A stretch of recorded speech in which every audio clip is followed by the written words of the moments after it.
Unë nuk jam shprehur fare këto 3 ditët e fundit, që nga data e vendosjes listave deri sot. Nuk jam shprehur të dashur qytetar sepse procesi ende nuk ka përfunduar. Edhe tani që flasim bashkë ne nuk ka përfunduar, që do të thotë, nuk janë listat përfundimtare. Janë proces. Ka në dijenin time dhe ditën e nesërme mundësi që të mos jenë përfundimtar.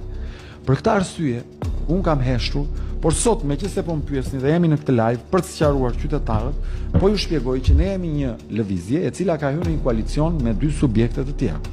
Çdo subjekt i koalicionit ka të drejtë të bëjë propozimet e veta. Propozimet merren, administrohen, gjykohen e për sa kohë listat janë paraprake, vendimet nuk janë përfundimtare.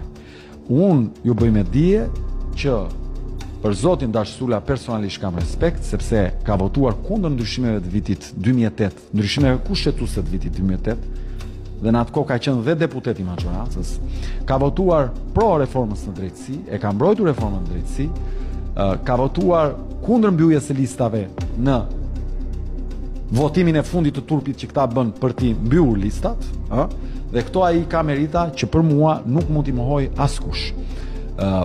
Ne nga ana tjetër kemi bërë thirrje që nuk mund të rrim vetëm një subjekt i mbyllur ndaj kujdo që ka pasur një bindje të caktuar politike apo ka qenë i pozicionuar politikisht diku. Ne kemi thënë nuk do të bashkëpunojmë me subjektet në fjalë dhe me ata që kanë pasur pushtet që kanë marrë vendime për të ndryshuar për keq jetën e shqiptarëve.